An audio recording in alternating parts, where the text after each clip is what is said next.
Ողջույն բարեկամներ, անկախ ինձանից նկատում եմ անկումային տրամադրություններ Facebook-ում, ես չեմ կարող ոչ մեկի մեղադրել, դրա համար այս հաղորդումը որոշեցի սկսել այս նկարով, սա շատ հետաքրքիր և շատ բնորոշիչ վիճակ է, նույնիսկ եթե տեսնում եք, որ ձեր շուրջը բոլորը ձեռք-ձեռքի բռնած գնում են դեպի անդունդ, մեր գնահատմամբ դեպի անդունդ, իրենց անտարբերությամբ, իրենց կույր և չհիմնավորված աջակցությամբ, դա չի նշանակում, որ մենք էլ պետք է գնանք այդ ները, բոլորովին, գնում է թող գնա, ի վերջո դա իրենց անձնական ընտրությունն է, մեր խնդիրը այստեղ ոչ միայն չգլորվելն է դեպի անդունդ, այլ գտնել իրար, ձեռքի բռնել ու մնալ երկիրը փրկելու համար, երկրին կյանք տալու համար, մենք ոչ մի վայրկյան իրավունք չունենք տրվենք այդ հոսքին, ով ուզում է թող գնա, ով ուր ուզում է թող գնա, դա իր անձնական ընտրությունն է, որքան էլ դա հուսահատեցնող չլինի, հասկացեք իմ վրա էլ ասում, վստահ եղեք իմ վրա էլ ասում, բայց այս նկարը շատ բան բացատրում, և այսպես չենք մոռանում, սեղմ մեր լայքի վիճակը, չենք մոռանում ամենակարևորը, ես մոռանում եմ ամեն անգամ ասել, օգնել ալիքին, որպեսզի նա կարողանա շարունակել իր աշխատանքները, միջոցները ներքևում գրած են։ Եվ ամենակարևորը տարածել։ Մեր խնդիրը մեր նմաններին գտնելն է ու ձեռքի բռնած առաջ գնալու։ Եվ այսպես։ Քանի որ ամեն դեպս իմ ուսումնասիրությունները դա են ցույց տալի, որ Փաշինյան Նիկոլի ֆեյք կամ իրական աջակցողների մեջ շատ են թոշակառու, մասնավորապես կանայք, չգիտեմ դա ինչից է այդպես, չի նշանակում, որ տղամարդիկ էլ շատ կան, բայց որ նայում եմ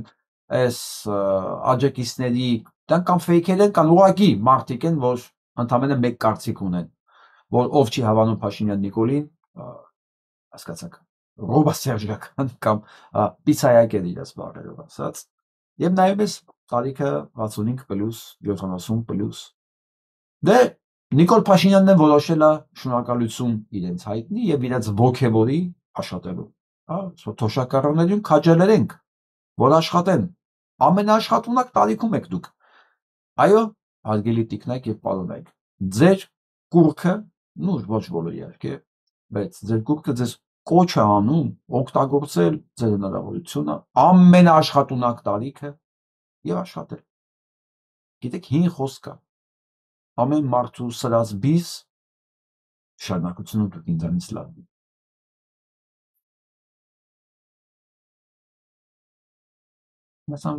որ մեր այսպես կոչված ազգային գաղթա ինչքան էլ որ տարօրինակ թվա, ինչքան էլ որ մեր այսպես կոչված ազգային գաղափարների մեջ չտեղավորվի, մենք պետքա կազմակերպենք իմիգրացիա, ներգաղթ։ Այս հարցը կարելի լուծել նաև եւ առանց ներգաղթի հնարավոր չի լուծել։ Կազմակերպված ներգաղթ է մեզ պետք կազմակերպել։ Տասնյակ հազար մարդ, տասնյակ հազարավոր մարդկանց։ Չի լինելու առանց սրա արգելի գործ է կենել։ Մենք պետքա նաև մեր մտքում այդ բանը փոխենք։ Մեխանիզմը, որ տենց մոնոէթնիկ, այլ ազգիներին շատ որպես տուրիստ սիրող, բայց երբ որ գալիս են մշտական մեր հետ ապրում են, այդքան էլ չսիրող ազգ ենք։ Մենք պետք է փոխվենք այդ առումը, որտեղ ուրիշ տարբերակ չկա գոյատևելու, այս իմ ասած իրավիճակը հաշվի առնել։ Ներքևին է ասում, այդ ձեր համար ուրիշ տարբերակ չկա գոյատևելու։ Սա է դրել Ադրբեջանը պայման սրանց դեմ, որ այո, պետքա կազմակերպեն իրենք ներգաղթ։ Վերադառնամ այս նկարին։ Ես վստահ եմ, որ այս նկարի մասնակիցները այս բառերը լսելով ոչինչ չեն հասկանում,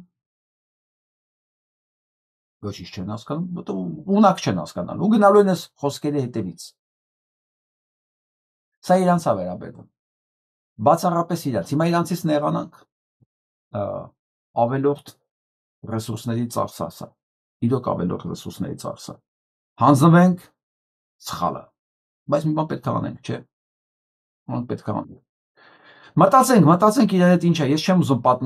պատրաստի բանաձևեր առաջարկել, մենք կգտնենք անպայման տարբերակը, իսկ մինչ այդ Ադրբեջանում տպել են, թարգմանել են Փաշինյան Նիկոլի երկրի հակառակ կողմը գիրքը, որտեղ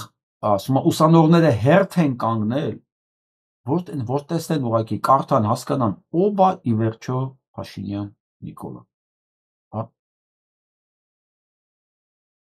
Եվ ի վերջո էր այդ հերոսը, որ կարողացավ դատարկի Արցախը, բերի միջև Հայաստանի սահման եւ Արցախ Ադրբեջանը միացնի Նախիջևանի հետ։ Եվ այդ պրեզենտացիան գրքի գնացել է հայտնի Նոլդու Փաշինյան երկի տակ։ Այսպես։ Հետաքրքիր բաներ է իրանց սպասում, անակնկալներ է սպասում։ Իրանք օրինակ պետք է այդտեղ իրենց համար բացահայտեն ոնց կարող է օրինակ Փաշինյան Նիկոլը, այսինքն Հայաստանի վարչապետը, գրգռվել արձան տեսնելուց, ոնց մտածել երազեր Արցանի հետ սեքսով զբաղվել, իր առաջի սեքսուալ փորձարկումները տղաների վրա, նրանց հիշողությունների մեջ մնալ, մի խոսքով, զգալ ոնց է ինքը բոզանում, այդ ամեն ինչ ինքը գրել է, որ այդ ամեն ինչը պետք է կարդան ադրբեջանցիները, որ հասկանան ի վերջո ով էր Փաշինյան Նիկոլը։ Մի բան, որ տենց էլ չհասկացան Հայաստանում, այսինքն չհասկացան այս նկարի հերոսները, դու չհասկացողները վաղուց հասկացել են, ոք այս նկարի հերոսները դեռ չեն հասկացել։ Իրոք, այս ամեն ինչը չհասկացողներին այլ կերպ չես ասի, չես կորի, չես կոչի, բայց դրանց մեջ կան նաև հասկացող, բայց այդ կենթանու տեղ դրածներ, դրանց մենք անպայման կանդրադառնանք եւ այսպես Փաշինյան Նիկոլի գրքի շնորհանդեսն է եղել Բաքվում, ինչը որ շատ սպասել էր, ես ասեմ, ինքը լինելու է լավագույն վաճառված գրքերից մեկը եւ Փաշինյան Նիկոլի արձան, փողոց, թաղամաս անպայման պետք է ունենա ոչ միայն Բաքուն, այլև քաղաքներ Ադրբեջանում պետքա մեծարել իրան, որտեղ այն ինչ որ արեց Փաշինյան Նիկոլը ու անում է դեռ Փաշինյան Նիկոլը Ադրբեջանի համար ոչ մեկ չէ արել, բայց մեկ եւ միջև դրան հասնել է անակնկալին, ես այլ եմ ուզում ձեզ ներկայացնեմ, այդ նկարի հերոսներին եմ ուզում հիշացնեմ, էլի, որ ինքը արդեն վարշապատի ընտրությունները հիմնավորել է որպես կարտ բլանշ եկեղեցին ավիրելու, մայրաթողը գրոհելու, կարտ բլանշը համանում ինքը, ես չգիտեմ այս նկարի հերոսներին դա հասանելի է թե չէ, բայց ինքը ինձ տենց էլ ասում է, ու ասեմ 26 թվականի ընտրություններն են լինելու է կարտ բլանշ իրականացնել Արսեն Սողոսյանի երազանքը Հայաստանը եւ այդ մարդկանց պետք է դարձնենք մեր Հայաստանի Հանրապետության լիիրավ սկզբից բնակիչներ, հետո քաղաքացիներ։ Այ 26 թվականի ընտրություններն էլ գալու է Արսեն Սողոսյանի միստր Մահի, դոկտոր Մահի երազանքի իրականացման, այսինքն ոչ միայն իր երազանքի, բոլոր նրանց ում բերել են իշխանության հատուկ ծրագրերը իրականացնելու համար։ Իսկ եթե մարդ կա, որ դեռ չի հասկացել կամ դեռ դիմադրում է, ինքը բացառապես այս նկարի հերոսների մեջ է մտնում։ Բայց երբեմն մի բան գալիս է խանգարելու եւ օրինակ, ինչպես Բանգլադեշում նախկին վարչապետին որոշեցին մահապատժի ենթարկել։ Հակակառավարական ցույցերը դաժան ճնշելու համար։ Իսկ մենք հակակառավարական ցույցեր շատ ենք ունեցել, շատ։ Վերջինը անցած տարի էր, հուլիսի 12-ին, երբ որ նռնակներով, հիշում եք երևի, արգելված միջոցներով մարդկանց ջարդեցին հենց պարլամենտի պուրակում, Բաղրամյան փողոցի վրա։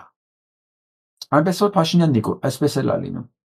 մեկ-մեկ, ու ոչ մեկ չի կարող ասի դա երբ է լինելու, կլինի թե չի լինի, ամենակարևորը ոչ մեկ չի կարող ասել, որ չի լինի, դու դա պետք է շատ լավ իմանաս, դու էլ, Ռոբիկներ, Սերժիկներ, շատ լավ պետք է իմանաք, դուք դեռ պատասխան ունեք Հայաստանին, հայ ժողովրդին տալու,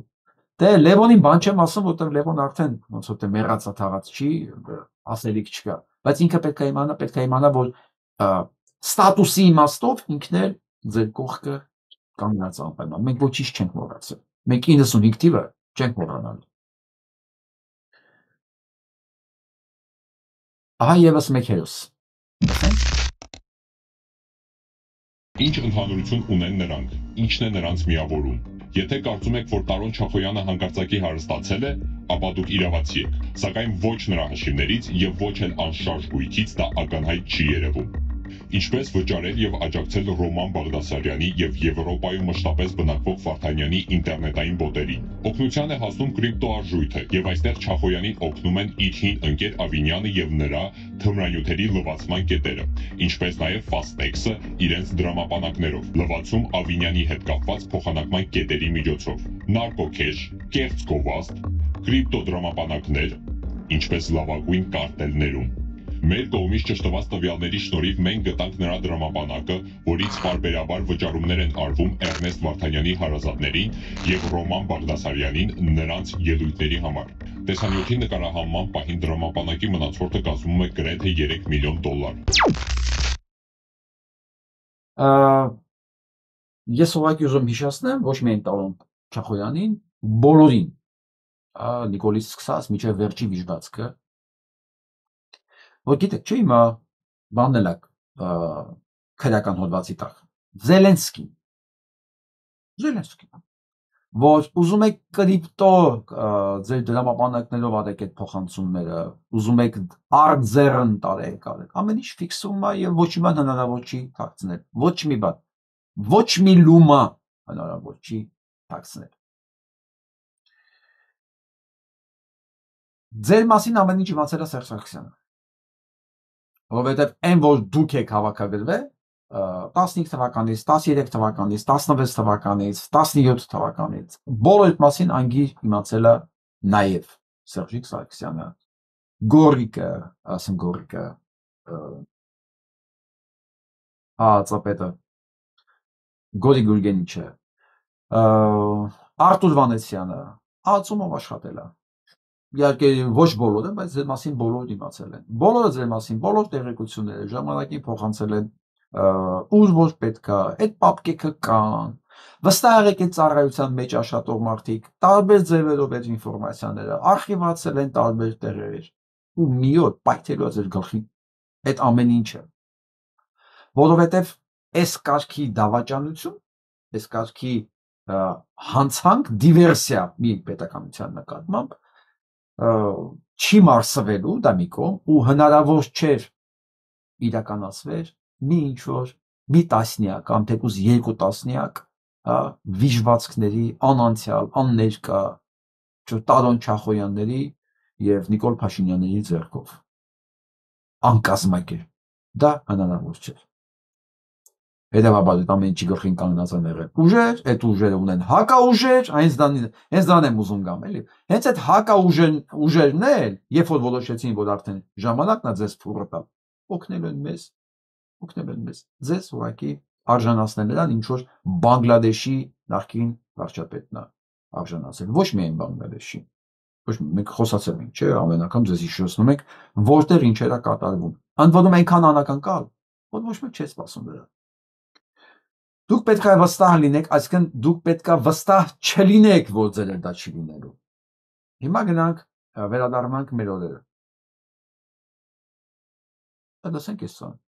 Առողջապահության տեսանկյունից ուզում եմ բացատրեք, այդ 4-րդ կարգի ցորեն ասվածը, որ դրանով հաց ուտի Պապոյանը, ինչ կլինի իր հետ։ Ոչ մի բան։ Ոչ մի բան։ Չի, անասունին բան չի լինի։ Չէ, ինչ համար պետք է մահանա։ Ասում են անասնակերը։ Չէ։ Չէ։ Մենք սև հաց ենք ուտում եւ դա գարու ես երեկել եմ դրա մասին խոսել։ Եվ դա գարու ամենացածր սորտն է։ Իսեցի խոսքը բերված ցորենի մասին է։ Ինքը սև հացից է խոսում ու նկարագրում է, որ դա գարու ամենացածր սորտն է, մինչդեռ դա տարեկան հացն է։ Ու ինքը որոշել է, որ 4-րդ կարգի ցորենը, որը անասնակեր է իրանով, որը նույնիսկ չեն էլ աղացել Հայաստանում։ Ու սա ղեկավարում է Հայաստանի առողջապահության համակարգը, հանձնաժողովի նախագահն է, որը պնդում էր, որ ինքը կառավարելու ձիրք ունի, ձիրք եւ կրթություն դրա համար պետք է։ Ակնհայտ է, չէ՞, պետք չի։ Ակնհայտ է, չէ՞, որ կրթությունը իրան պետք չի։ Այդ պետք չլինելու հետևանքները երևում է լավ ստեղ։ Բայց աշխարհում ամենաթանկ հացը սև հաց։ Աշխարհում ամենաթանկ հացը փաստորեն անասնակերից են պատրաստում։ Գիտեք դուք ժողովուրդը։ Համարվում է ամենաթանկ հացը։ Եվ մենք չենք մահանում ուտում ենք։ Այստեղ Ղազախստանից ամենաթանկ հացն է։ Եթե Մեկ միջևը չեք հասկացել ինչ եք բերում։ Փաստորեն դուք ամենաթանկ հացը թողած բերել եք նորմալ բանը, նորմալ ցորեն։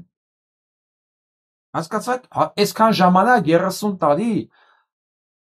մեր իշխանությունները փաստորեն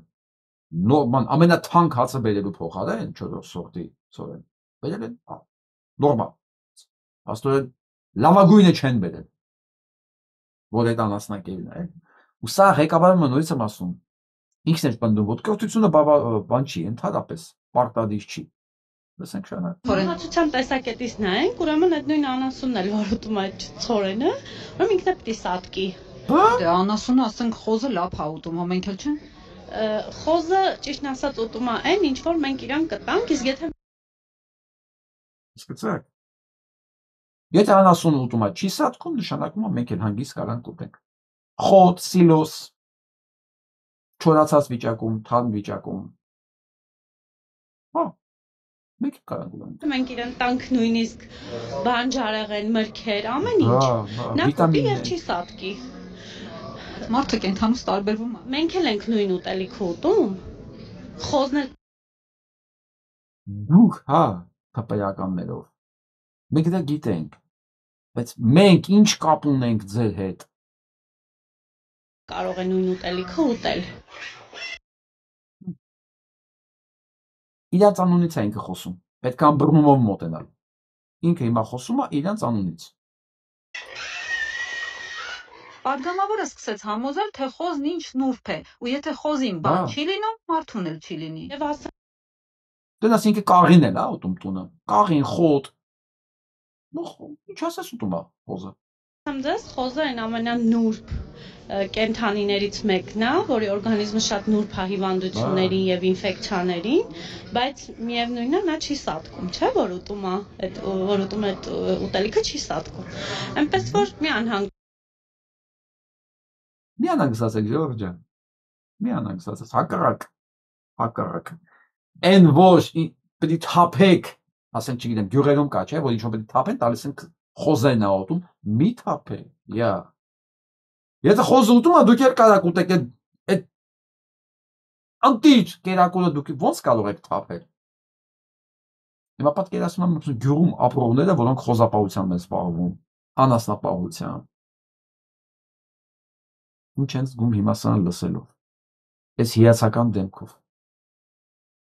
Զտարյուն կպարական։ Զտարյուն։ Ու այս կենթանուն բացառապես կարող է հետևել ու լսել լուրջ ընդունել հենց այս տեսակը։ Ինչ անենք, հանձնվենք։ Չէ։ Իսկ հիմա իրականում տեսնենք ինչ է եղել։ Սամվել Ալեքսանյանին ստիպել են Ղազախստանից ցորեն ներկրել։ Ներկրող ընկերության պատասխանատուներից մեկից պարզեցին, որ կառավարությունն ուղղակի իր PR-ի համար պարտադրել է Ղազախստանից ներկրում իրականացնել։ Վստահեցրել են, ներկրված 15 տոննա ցորենն ալյուր չի դարձել։ Ցորենի մի մասը օղու արտադրության մեջ է կիրառվել, իսկ մյուս մասը որպես անասնագեր։ Չտակշի է ստացվում։ Ոնց է դուք լավագույն հացի մատերիալը օղի եք քաշում կամ անասնակեր եք որպես օգտագործում։ Բա եղավ լֆի։ Բայց դու ոնց կարող ես այդ աղջկա ասածը գետնով տալ։ Հա, մենակ այդ աղջիկը չի ասում, ես ձեզ վերջը ցույց չտվեցի։ Վստացեք, մենք կուտենք, սկզբից մենք կուտենք, հետո նոր դուք բոլորդ կուտեք։ Պապոյաններ դուք էլ եք։ Անպայման։ Մինչև արդյունքները տեսնեին, քայքայվում է արդյոք Պապոյանի ու պատգամավորի դյարդը, նախարարը գուժեց, որ այդ հացից ինքը մենակ չի կերել։ Եկել եմ ձեզ ասեմ, որ բոլորիդ շատ սիրում եմ, այդ թվում նաև այն մարդկանց, ովքեր 3 ամբողջ օրվա ընթացքում իրենց այսօր ամբողջ օրվա ընթացքում կերած հացին անվանում էին անասնակեր։ Դեռ չասես անասուն։ Են ասում են դա նույնիսկ ցորեն չեն սարքել դրանից։ Բայց իրենց բան չկա, սուտ խոսալը իրենց համար ինչ է։ Առօրյա կյանքի ձև։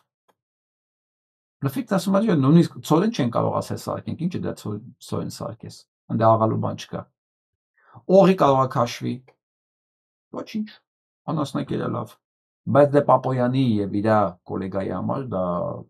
լիարժեք կեր է։ Գնանք առաջ։ Այս նույն անասնակերի ներկայման հետ կապված մեդիալաբը փորձել է բարձրաբանումներ ստանալ կառավարման ներդրություն ռազմավարական փորձագետ Հրաչյա Արզումանյանից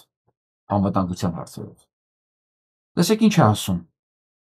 Հարցում արդյոք էսի կոմունիկացիաների բացումը մեդիալաբն է հարցնում։ Կոմունիկացիաների բացվել են դեպի Եվրասիա շուկաներ, դեպի եվրոպական մերձավոր Ամերիկի շուկաներ, Թուրքիայի սահմաններն ու ճանապարհները մնում են փակ։ Ու բացումը կախված է ավտորիտար ղեկավարների խոսքից։ Այդտեղ չկա որևէ մեծ պետական պայմանավորվածություն եւ այլն։ Պնդում ասում, պարոն Արզումանյան, նախընտրական փուլում հաճախ շրջանառվում են տարբեր քաղաքական թեզեր, ինչպես է գնահատում այս պնդումը, ըստ որին, եթե ներկայացությունը չպահպանի ղեկավարի դիրքը, ապա խաղաղության գործընթացը կխաթարվի։ Նորից եմ կրկնում, խաղաղություն չկա։ Այդ խոսույթով հասարակությանը զոմբիացնում են, թուլացնում են, ներշնչում են, որ խաղաղություն է, բայց այս ամենով իշխանություններն ու այդ ուժային կենտրոնները, որոնք ցանկանում են, որ Հայաստանը մնա թույլ ու խոցելի լինի, հնարավորություն չեն տալիս իրական խաղաղ կառուցելու։ Եթե դու պատրաստ ունես խաղաղության, ապա պարտավոր ես պատրաստվել պատերազմի, այլ ոչ թե հասարակությանը ներշնչել, թե կա խաղաղություն։ Հասարակություն որ ասում է սանցի նկատի ունի, էլի։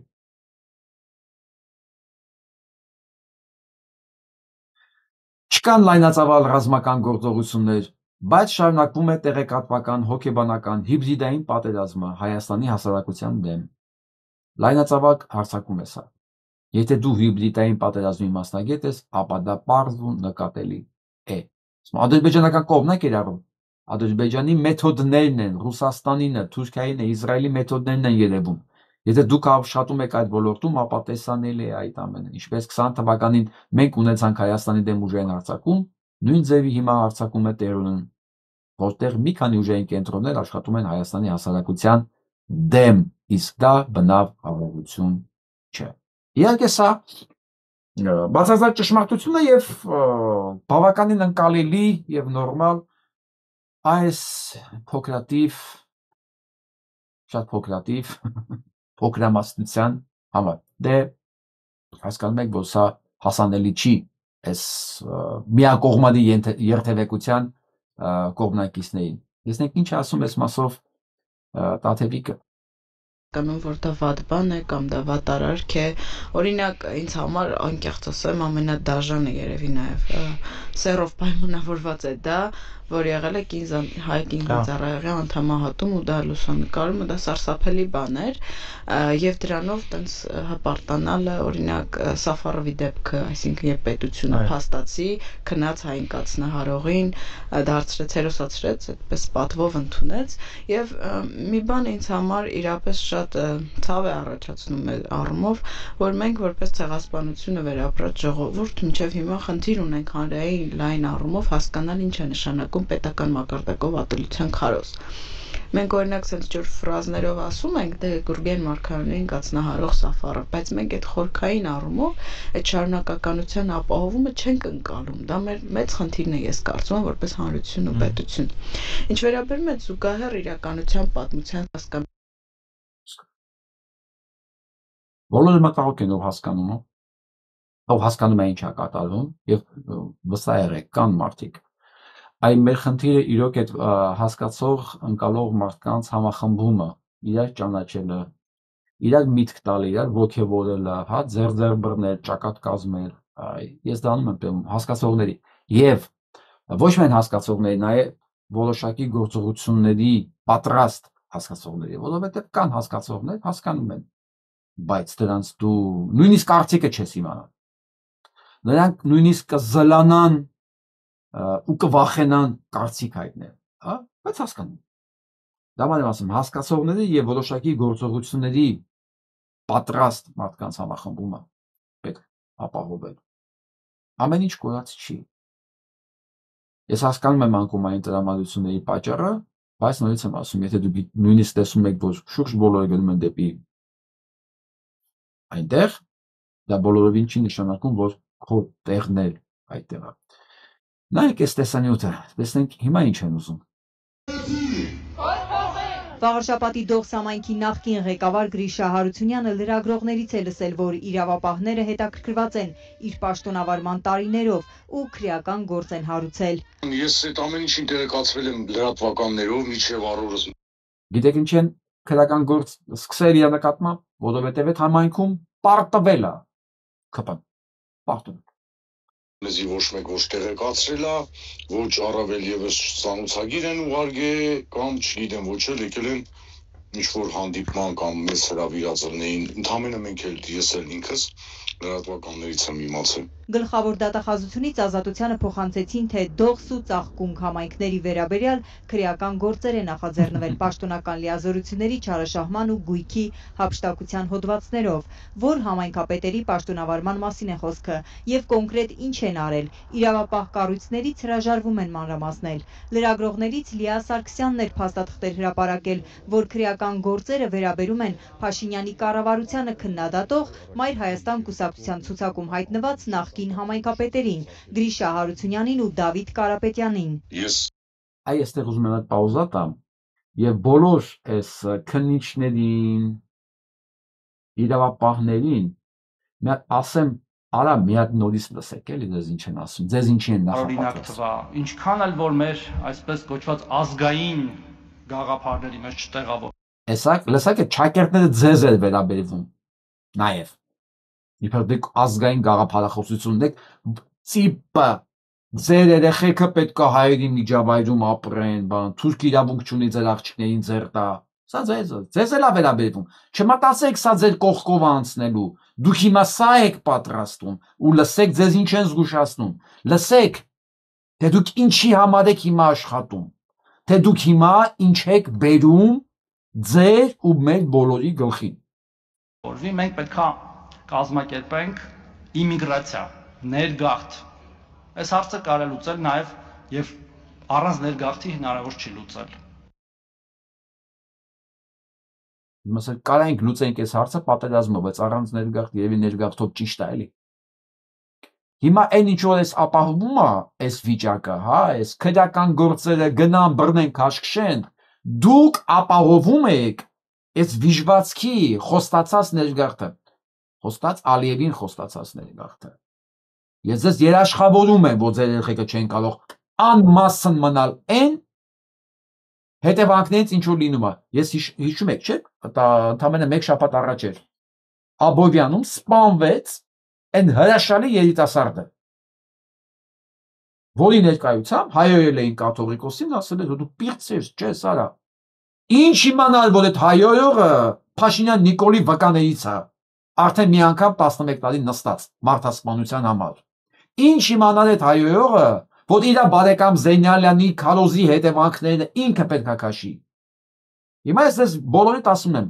համակարգում աշխատողներ, այս արտագաղթ, այս ներգաղթը, որ ապահովելու են, ձեր ձեռքով են ապահովելու։ Ձեր երեխեքը, ձեր տղեկը, ձեր աղջիկները, թոռները, բոլորը լինելու են դրանց զոհը։ Ու ոչ մեկը չի կարող ասի, որ 500,000 ադրբեջանցի եկավ, ձեր կինը, ձեր աղջիկ երեխեն, ձեր մայրը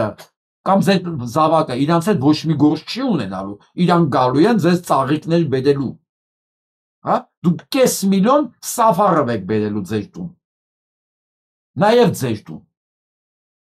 Դե հիմա շարունակեք ձեր գործունեությունը։ Տնակ էլ ինչ եք դուք անում, արա։ Աշխատել եմ մոտ 5 տարի, ես ոչ մի նմանատիպ, չգիտեմ, պաշտոնական դիրքի շարաշահում, գույքի հափշտակում, նմանատիպ բան չունենք արած, սպասենք տնանք ինչա դառնալու, որտեվ ես ինքս նորից եմ կրկնվում, ես այդ ամեն ինչի մասին տեղեկացել եմ լրատվականներից։ Գրիշա Հարությունյանը Դողսի գյուղապետն է եղել 2016-ից մինչև 2021 թվականը։ Հետաքրքիր է, չէ՞, Դողսում չեն թողի կեղծեն։ Պարտվել է կապն։ Այ ոչ չի թողի կեղծի։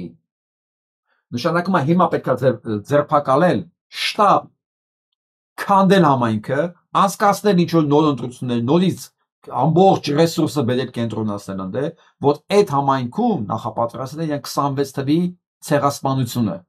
26 թվին ընտրություններ չի լինելու է, 26 թվին սրանք ցեղասպանություն են նախապատրաստում ու սկսել են այսօրվանից։ Ու սկսել են, գիտեք ում ձեռքով, ով իրանց կանած աղջիկներ երեխեքի ծնողներին, մայրերին հանել են վաճառքի թուրքերին, ստեղ ուրիշ բառ չկա ձեզ։ Եթե նույնիսկ չեք էլ հասկանում դուք ինչ եք անում, դա չի նշանակում, որ դուք չեք անում դա։ Նույնիսկ կրկնեմ, որ ձեզ գլուխները մտնի։ Ովքեր աջակցում են այսօր այս process-ին, իրավապահ կլինի, վարձկան կլինի, քարոզիչ կլինի, ինչ կարգի ով ուզում է լինի, ինքը ով այս process-ին աջակցում է, ինքը ապահովում է իր երեխեքի, ծնողների, չգիտեմ, բարեկամների թրքացումը։ Հասկացաք։ Ոչ պաշտոնավարման շրջանում, ոչ էլ հրաժարականից հետո իրավապահներն ասում է իրեն չեն հիշել։ Քրեական գործը հարուցվեց Վաղարշապատի նախընտրական քարոզարշավի օրերին, երբ նախկին համայնքապետը ընդդիմադիր Մայր Հայաստանի ցուցակը գլխավորեց։ Արդյոք քաղաքական դրդապատճառով են իրավապահները հասել իր պաշտոնավարման տարիներին։ Գրիշա Հարությունյանը խուսափեց գնահատականներ տալ։ Հասկանանք էդի արդյոք իրականությունը, արդյոք մեր վրա գործ են հարուցել, արդյոք հասկանանք ինչի մասին է։ Որ այդ վաղ հասկանանք ինչ ենք անում։ Արդեն մնացած է իրական չի։ Արդեն մնացած է իրական չի, որտեղ կա, չէ, հասկանալի է, չէ, ձեռագիրը։ Ընտրությունների հաջորդ օրը իրանք են կեղծել, բայց իրանք գնում են այն մյուս քաղաքական ուժի ներկայացուցիչներին ձերբակալելու, տները խուզարկելու, ընտրությունների հաջորդ օրը։ Որ հանգարց չբողոքարկվի ընտրությունները։ Գլորին թե խոտ ուտող, անասնակերուտող, ասենք, բան է, Պապոյանի քաղաքը չի, պատկերացնում եք սրանք ինչ են։ Ու գիտեք Փաշինյան է գնում դրանց։ Փաշինյան չի վախն է գնում դրանց տաները խուզարկելու, չէ։ Ինքը ունի մի հատ գործիքներ, մի քանի հազար կարող է, հա, որոնք ասում եմ, այս սրանով ապահովում են իրենց երեխեքին սկուտերի վրա թուրքերին մատուցելը։ Արեք։ Դերեք, ես ոնց կարող եմ ձեզ կանգնեցնել, ես չեմ կարող ձեզ կանգնեցնել, ես ընդամենը կարող եմ ասեմ, մի արեք, ես ամեն ինչ կանեմ, որ դա չլինի, բայց ես ձեր փոխարեն չեմ կարող գործողություններ անեմ,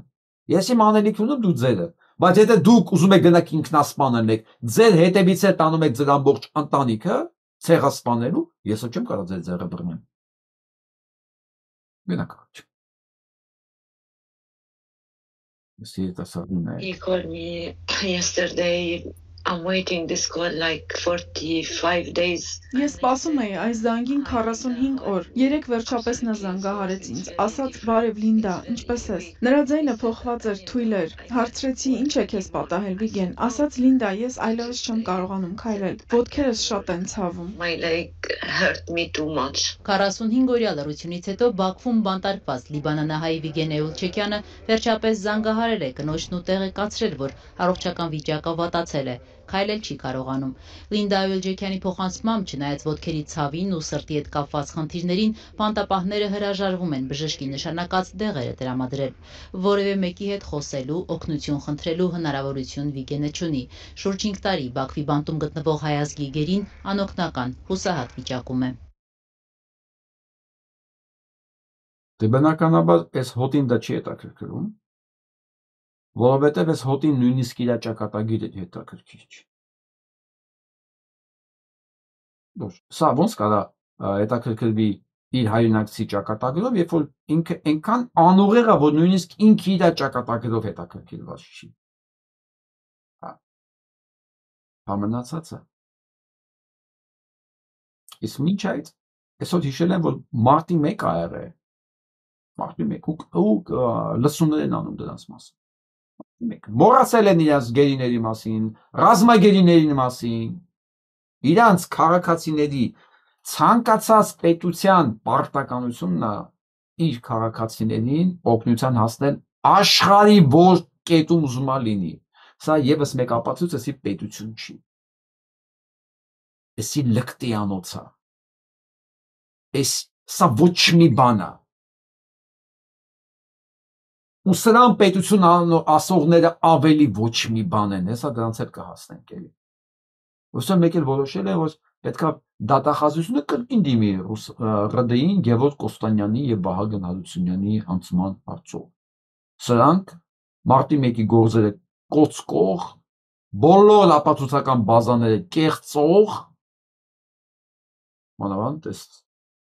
Վահագն Հարությունյանը, ամբողջ ապացուցական բազան կեղծող կնիշն դատախազը։ 7 տարի իշխանության են։ Ու այսօր որոշել են, որ մեկ էլ բան պետքա լսումներ պետքա անցկացնել, անում։ Ուստեղ ինձ ամենաշատ հետաքրքրեց այս երկու ելույթ ես ուզում եմ ձեր հետ անպայման լսենք, էլ մատես երիտասարդին լսենք հələ։ Սենց էնտուզիազմից վաղուց չէի լսել։ Այն էջերից է, որտեղ մի կողմում քաղաքական կոնկրետ որոշումներ շղթայր, իսկ մյուս կողմում մի ամբողջ հասարակության կոտրված վստահություն պետության հանդեպ, մարդկային տաս կյանք եւ պետության հանդեպ մի նոր օրվերք։ Այս քննարկումները ոչ միայն անցյալի մասին են, այլ նաեւ այն մասին, թե ինչպիսի Հայաստան ենք մենք ուզում ապագայում տեսնել եւ ինչպիսի Հայաստան ենք մենք կառուցում այսօր։ Այսօր երբ մենք փորձում ենք վերաիմաստավորել այդ իրադարձությունները, պետք է արձանագրել մի պարզ, բայց կարևոր ճշմարտություն։ Պետություն ինքը այսօր ուզում է վերաիմաստավորի անցյալը։ Հետաքրքիր է, չէ՞, կայտարն պետական ուժի կիրառումը ընդդեմ խաղաղ ցուցարարների երբեք չի կարող հիմնավորվել։ Հա, լուրջ։ Չի կարող հիմնավորվել։ Նիկոլը քանի անգամ բանա օգտագործել, թե Նիկոլին կարելի է։ Տղա ջան, այդ նշանը, որ խփել ես դոշիդ, վերջ։ Հա, դա ասենք բանա։ Նշանակում է, եթե դու այդ օրվա իշխանության նշանը ունես դոշիդ խփած, հանրապետականներն էլ են այդպես մտածում։ Ինչ ուզեն կարան անեն։ Ինչ ուզեն։ Ու հետո կարան հաջորդ իշխանության ժամանակ բողոքեն, որ իրանց լավ չեն վերաբերվում, իրանց նկատմամբ դատական համակարգ չկա, օրենք չի պաշտպանվում։ Այս տղու դուրը ծեծեք, ասա բալիկ ջան, այդ նշանը հանի դոշիցդ։ Դու երիտասարդ ես էլի։ Դու երիտասարդ ես, դու մոռացել ես, դու ում մասին հիմա խոսում ես։ Ինքը արդեն 20 տարի իշխանության չի։ Քոչարյան Ռոբերտի մասին։ 20 չէ, 17 տարի իշխանության չի։ Ու առնվազն 7 տարի ինքը հնարավորություն ուներ ձերբակալված լինելու համար, բայց ոչ թե կեղծ գործելով, որ հետո ազատ թողեի, այլ այն գործով, ինչի մասին դուք հիմա լսումներ եք կայացնում ստեղ։ Ու հենց երեխու ակտիվ խոսակցությունը հələ ոչինչ, ինձ ամենաշատը այս մեկը ուզեց, մենք լսենք խոսքը Տիգրան Եգորյանի մասին է։ Նիկոլ Փաշինյանի մեծ աջակից, իրավաբան, փաստաբան Տիգրան Եգորյանի մասին։ Հարցի համակարգային մոտեցման, հարցի ճիշտ գնահատման կապակցությամբ մենք ժողովը բազմիցս բարձրաձայնել ենք եւ բոլոր ուզում եմ լսեք, ասեց մենք դուժող կողմը բարձրինցս բարձրաձայնել ենք։ Ինչը Տիգրան։ Այն առիթներով, երբ հնարավորություն ենք ունեցել առավել սերտ համագործակցել ինչպես նախաքննություն իրականացնող, այնպես էլ մեղադրանքը պաշտպանող մարմինների հետ, մենք դրանք արդյունավետորեն քննարկման առարկա ենք դարձրել։ Բայց որպեսզի հասկանալի լինի, թե սրա ծավալն ինչպիսին է, ես բերեմ հետևյալ փաստերը։ 2008 թվականից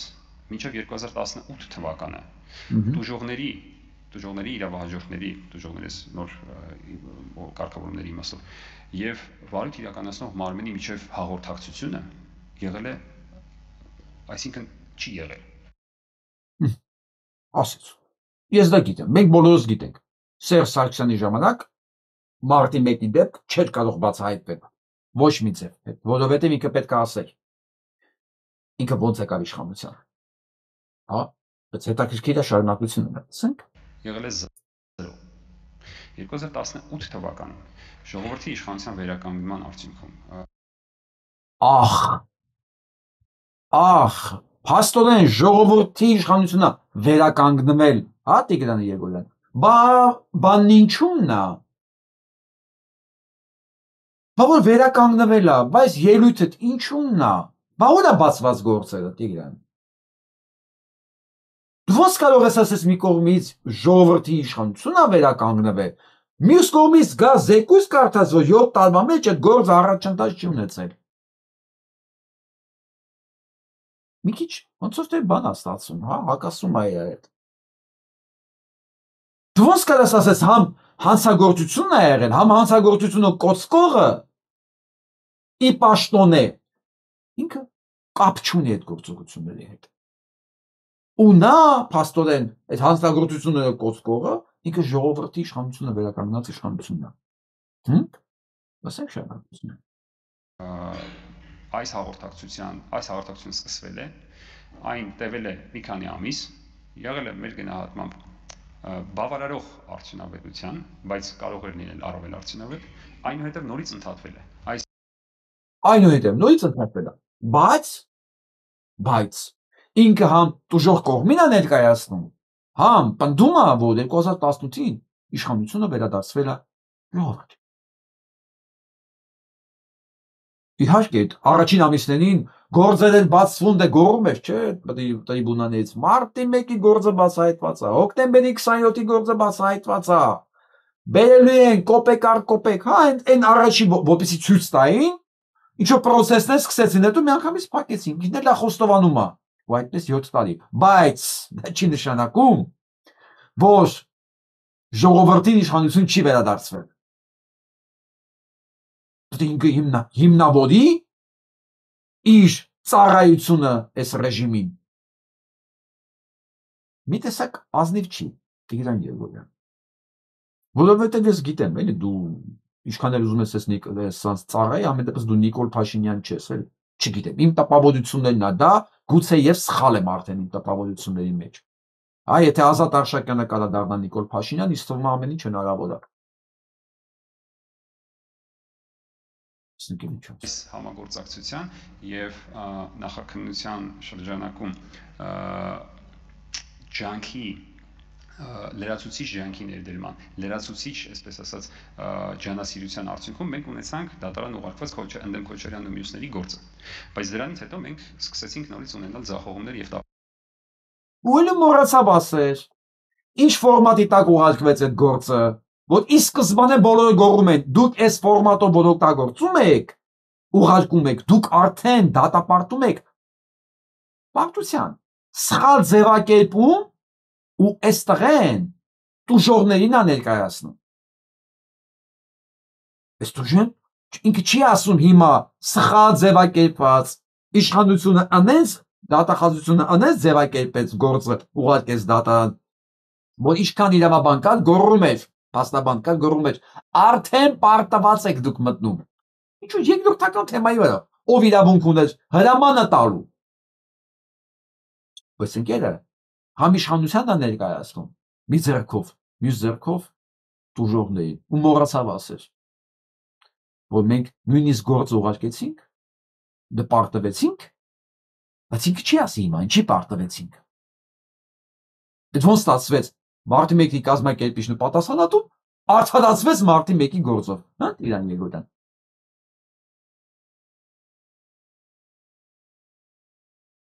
Ուրա կատուս։ Ուրա փիսուս։ Ես այս դեպքեր ինչքան նայում եմ, այնքան աչքից փիսոս բարձրանում է։ Տապալումներ, դրանից հետո նորից խզվեց մեր կապը, ինչպես դատախազության, այնպես էլ նախաքննության մարմնի հետ։ Ինչի Տիգրան Երգորյան։ Իշխանության ներկայացուցիչն ես, տուժողներին էլ համ էլ տուժողների ներկայացուցիչն ես, համ էլ երկրում մեր վերականգնվել է ժողովրդի իշխանության, ինչի խզվեց։ Իհարկե քեզ այդ հարցը այդտեղ խորհրդանով ոչ մեկ չի տա։ Տուժողներն էլ վաղուց երբ իրանք էլ չգիտեն ում այդ գործն։ Ինչ խայտարակություն։ Ինչ խայտարակություն։ Դա ինձ է որ չես նայում դեմ առաջ, հա։ Դա ինձ է որ միշտ աչքերդ ներքևում է։ Դա ինձ է որ գլուխդ կախ ես խոսում։ Դա ինձ է որ վստահություն չկա իրան։ Չէ՞ ես քեզ ուրիշ ձև գիտեի երիտասարդ ժամանակ։ Գրողը տան։ Սա նայենք էլ։ Օգտագործելով այդ բանաձևը գրպանի, ես ասեմ, որ հիմա էլ Հայաստանի Հանրապետություն կան մարդիկ, քաղաքական ուժեր, ովքեր որ համաձայն են, որ լինեն գրպանում, բայց ասեմ, որ հարցումը նրա մասին է, որ Փաշինյան Նիկոլի խոսքերն են քննարկում, թե ներագույնը ոնց է ասել, Արցախը այլ ուրիշ երկրի գրպանում էր Հայաստանի հետ, մենք դուրս ենք եկել այդ գրպանից, ոչ երկրի անունը ասում, վիճված կա, չէ, հետո որ են ասեն դու ես ասի, ասի չէ, ես անուն չեմ տվել, ուղղակի օդի մեջ խոսում է, հիմա այս հիմարությունն են քննարկում, թե Հայաստանը էտում գրպաններ, որտեղից է դուրս եկել ու ուր է գնում, ոչ գրպանի անուն կա, ոչ ուր է գնում կա, ու սա քննարկում են, բայց ավելի վատ բան ենք մենք հիմա ասելով։ Որպես գրպանահատ, ես կարծում եմ, որ բավական երկար ժամանակ Հայաստանում քաղաքական ուժեր են եղել, եւ Ցարական Ռուսաստանում գուցե ավելի առաջ, մարդիկ, որոնք որ ուզեցել են ինչ-որ մեկի գրպանում ապրել եւ հատել այդ գրպանը։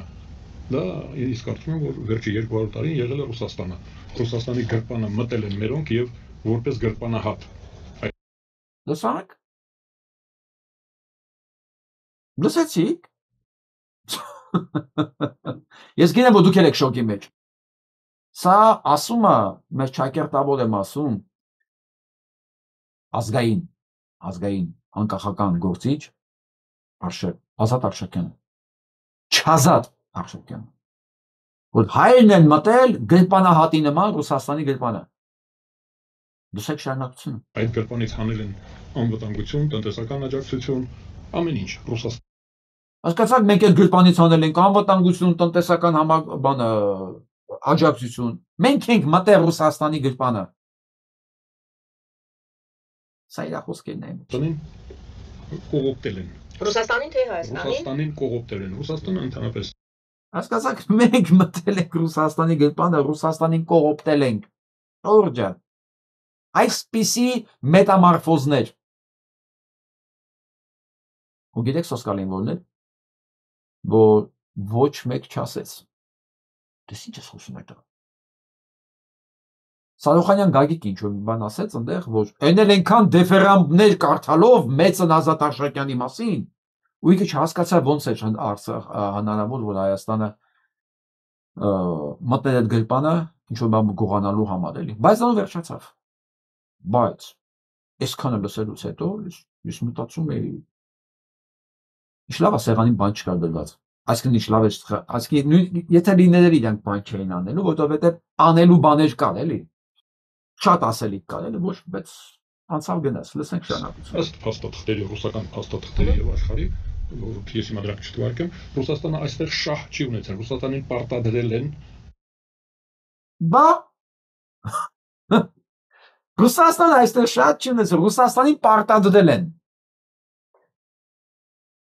Խեղճ Ռուսաստան, արա, Ռուսաստանին պարտադրել են,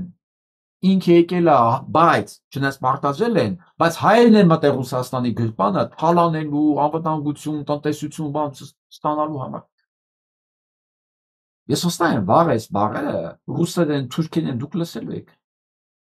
Թե մենք կեղտոտներս ոնց ենք մտել Ռուսաստանի գրպանը։ Խեղճ Ռուսաստանը ստիպված, ոնց է պարտադրված եղել, հեսա կլսեք ով է պարտադրել, հեսա կլսեք։ Պատասխանատվություն վերցնել եւ ազդեցիկ լինել այս տարածաշրջանում աշխարհին այն ժամանակվա ազդեցիկ աշխարհին պետք էր Օսմանյան Թուրքիայի թիկունքում ունենալ ֆորպոստ։ Հասկացաք, այն ժամանակվա ազդեցիկ աշխարհին պետք է ունենալ Թուրքիայի թիկունքում ֆենոմենալ է։ Այդ ֆորպոստը իրենք տեսան Հայաստան հայկական միավորումը։ Ովքեր են այդ իրենքը։ Սրբազան դաշինքը, դրանից առաջ ավելի հին, սկսենք Պավել Թագավորից, որը նաև Մաթայի օրդենի խաչակիր էր, խաչակրած արշավանքեր Ռուսաստանը հանձն առավ այս տարածաշրջանում ունենալ արևմուտքի համար, հատուկ արևմուտքի, ես Պավել Թագավորի իմպերատրի մասին եմ ասում, հատուկ Օսմանյան Թուրքիայի թիկունքում ունենալ ֆորպոստ իդեմս հայկական պետության, վրացական եւ հայկական պետության, ու ծրագիրը իրագործվեց խեղաթյուրվելով Արմյանսկայա օբլաստը վերջում վրացական պետությունը լուծա։ Բա Մալթայի օրդենն է պարտադրել, Մալթայի օրդենը Դե Մալթայի օրդեն, գիտեք, չէ՞ կանոն մասոններն են պարտադրել, որ Ռուսաստանը գագրավի Հայաստանը, որպեսզի Հայաստանը դառնա ֆորտպոստ։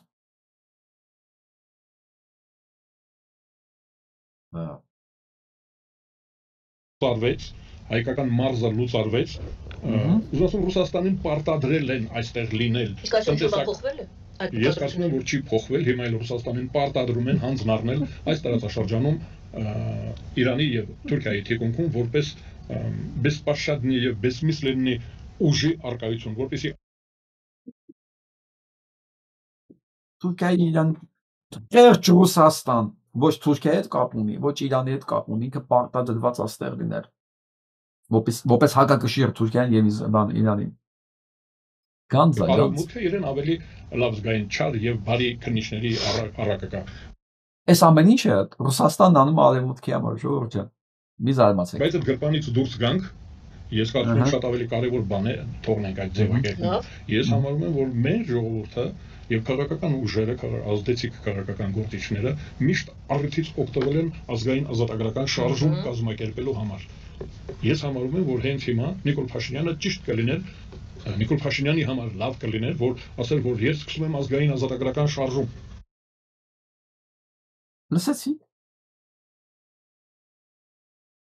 Լսեցիք, Նիկոլ Փաշինյանը լավ կլիներ, որ սկսեր ազգային ազատագրական շարժում։ Երևի Ազատ Արշակյանը չի լսել կազմակերպած ներգաղթամ էս պետք կազմակերպել։ Տասնյակ հազար մարդ, տասնյակ հազարավոր մարդկանց։ Չի նելու առանց աշելի գործը։ Չէ, Ազատ Արշակյանը չի լսել սրան։ Ինքը չգիտի ինտեղ ինչ են ուզում կազմակերպեն։ Ու Նիկոլ Փաշինյանը իր կարծիքով պետք է ազգային ազատագրական շարժումը գլխավորի։ Բա Ես Հայաստանի Հանրապետության ազատագրման կազմակերպիչն եմ։ Դուրս են գալիս ոչ թե գրպանից չարժի այդ բաները օգտագործել։ Փողոցի բառերը չարժի։ Հասկացաք, Նիկոլ Փաշինյանը պետք է հայտարարի, որ ինքը Հայաստանի ազգային ազատագրական պայքարի կազմակերպիչն է։ Հասկացաք, այ դրա համար պետք է Արցախը տալ թուրքերին, Զանգեզուրի միջանցք տալ, հազարավոր երեխեք սպանել, որպեսզի հայտարարի, որ ինքը ազգային ազատագրական գործիչ է։ Հարձակվել ցեբանը, եկեղեցու վրա բանտարկել քահանաներին, որ ինքը համարվի ազգային ազատագրական գործիչ։ Սա ասում է միջև հիմա որպես քաղաքական գործիչ, ազգայնական անվանտակ հանդես եկած Ազատ Արշակյան։ Ու այսքան բառերից հետո դեռ իրան նկատմամբ դե կոմպլիմենտներ կար։ Լսեք շնորհակալ։ Դուրս են գալիս անպատիվ կարգավիճակից, մեզ վիրավորող կարգավիճակից, այդ սպառողի անվտանգություն, տրանսպորտ, գազ, մշակույթ։ Հասկացաք մեր անպատվությունը ինչի մեջ է։ Ոչ թե այս վիճակի մեջ, որ մենք սպառող ենք, տրանսպորտ ու գազ ենք սպառում, ումից Ռուսաստանից։ Հասկացաք անպատվությունը ինչի մեջ է։ Նա մեջ չի, որ Ադրբեջանը ինչ լուտանք ասես թափում է։ Որ դուք կենթանի եք, ճիշտ է ասում դերմասով։ Որ դուք մարդ չեք, դուք կենթանի եք, որ Հայաստանը պետություն չի, Հայաստանը Ադրբեջանը։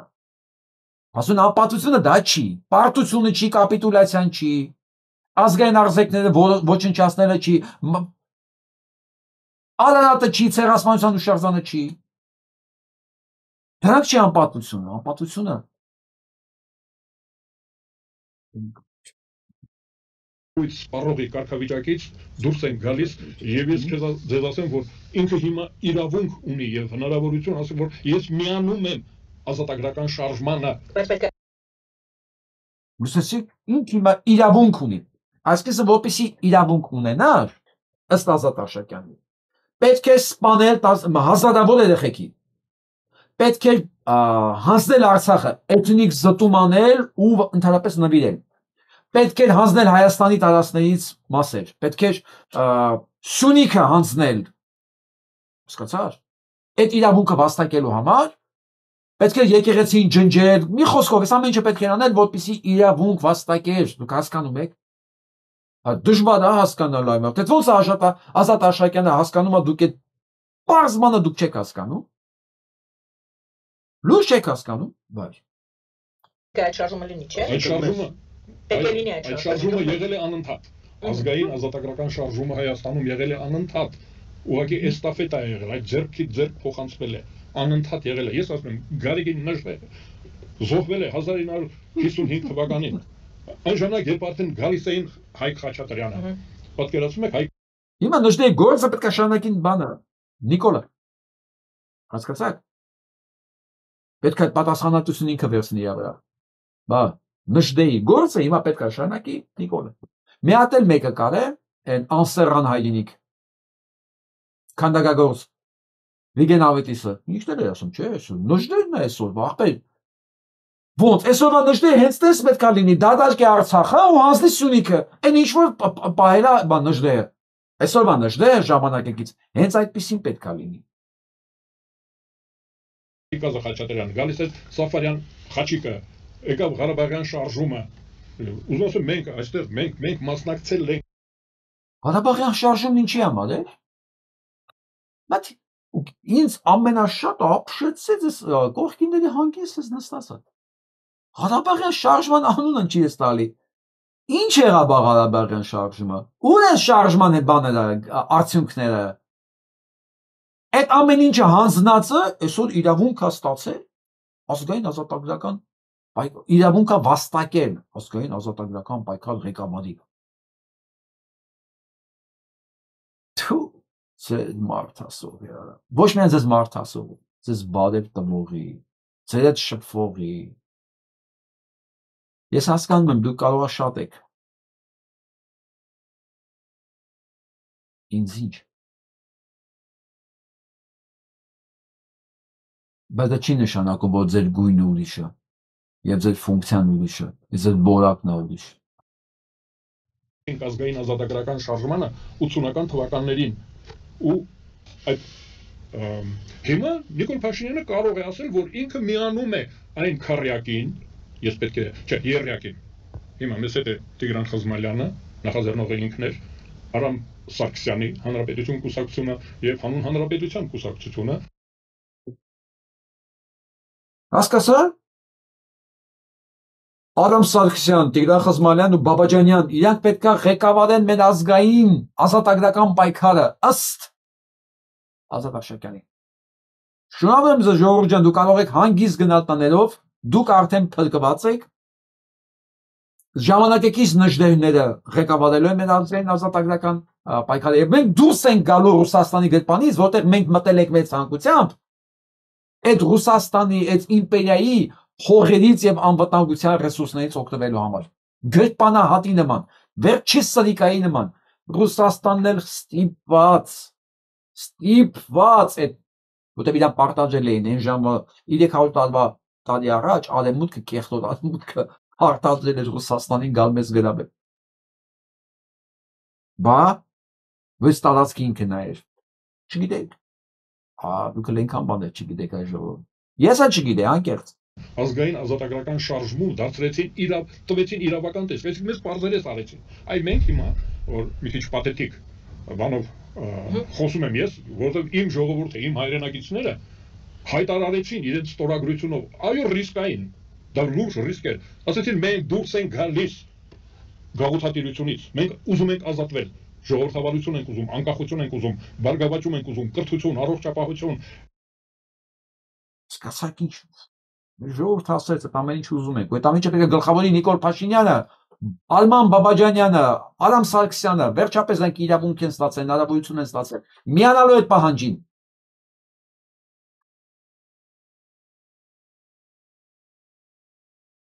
Գարշելի է կարա դու բոլորը։ Ես այս երեքի համբերության վրա եմ զարմացած։ Ազնիվ խոսք։ Ազնիվ խոսք, ես ինձ ապշած եմ ուղղակի։ Լռությունը համաձայնության նշանատար է։ Այն Սարոխանյան Գագիկի տեղ իր չհամաձայնվելը, որ ոնց Ռուսաստանը մեզ ոնց թե եկել է մեզ փրկելու։ Այդ մասով ինքը հակառակվեց, ոնց վերջ։ Ու կարծես թե բոլորը միասին համաձայն էին, որ Նիկոլ Փաշինյանը ազգային ազատագրական գործունեությունը սա պետք է ղեկավարի, դրա իրավունքը ստացել է։ Ու մեզ փրկի։ Ես իհարկե ամբողջ բանը չեմ կարող ցույց տամ ձեզ։ Իրեք ցանկացած մեկը որ Փաշինյան Նիկոլի անունն է տալիս ու սկսում է վերլուծել իրան, ինչ ասեց, ինչ չասեց։ Ինքը արդեն պարտված է։ Պարտված է ինքը։ Այդ քննարկողները նշանակում է չեն հասկանում, որ ինքը հանցագործ է, ինքը իրավունք չունի հայտարարություններ տալ, ինքը կարող է ցուցմունք տա։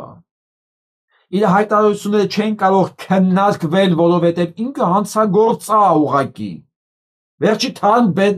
ձեռք բաները բերեմ, օրինակը բերեմ։ Այդ մարդուն հայտարարություն են տվել հանցագործության մասին, որ նախապատրաստում է հանցագործություն եւ արդեն եղել է հանցագործություն։ Հայտարարվել է, որ պետքա գանք այդ եկեղեցին գրավենք։ Դա ուրիշի սեփականությունն է։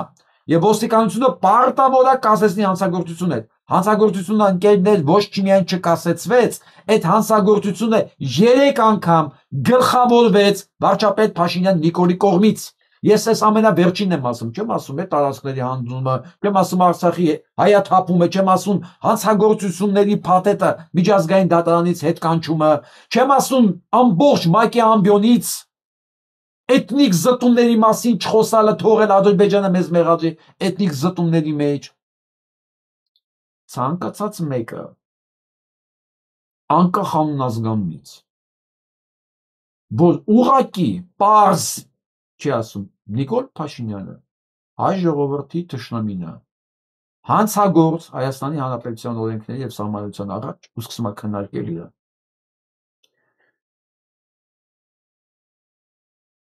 Ես չեմ ուզում ուղղակի ասեմ այն ինչ որ լեզվիս եկել է։ Դուք ասեք,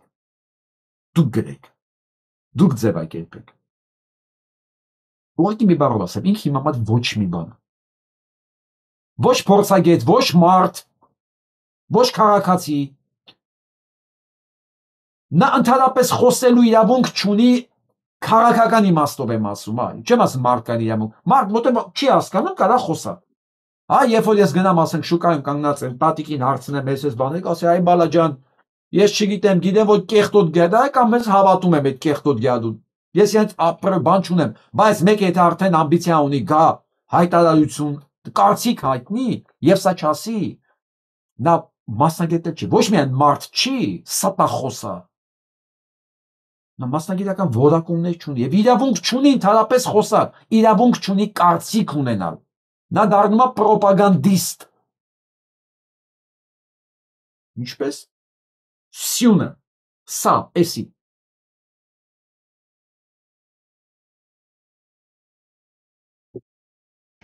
Արժանապատիվ կյանք ենք ուզում, հավաքեցինք 50,000 պետք 60,000 ու ստոպ տվեցինք, որտեղ 600,000 ու 6 միլիոն ստորագրություններ սփյուռքներ կմասնակցեր այդ շարժմանը։ Նիկոլ Փաշինյանը ի պատիվ իրեն, ես իմ ընկերների հետ շատ ակցիոն եմ համաձայն, բայց այստեղ ես պետք է Աստորեն ի պատիվ իրեն Նիկոլ Փաշինյանը, պատիվ ունի Նիկոլ Փաշինյանը։ Ինքը խոսում է Եվրոմիսիանը միանալու գործընթացին։ Ի պատիվ իրեն Նիկոլ Փաշինյանը այդ գործը մտցրեց խորհրդարան, օրենք ընդունվեց ու հաջորդ օրը վազեց Մոսկվա։ Առ այսօր ոչ մի ձեն չկա, ոչ մի գործողություն։ Շանհայ, Դուշանբե, Մոսկվա, ուր ուզես։ Բայց ի պատիվ իրեն Նիկոլ Փաշինյանը մտցրեց այդ սորագրությունները եւ օրենք ընդունվեց։ Ու Ազատ Արշակյանը շատ բավարարված է դրանով ու համարում է մեծագույն հաղթանակ եւ Նիկոլ Փաշինյանը կարող է ինքը գլխավորի այդ պայքարը Արման Բաբաջանյանի, Վազգենի Քվոդի հետ ու իրա։ Անշուշտ։ Այդ կարծիքում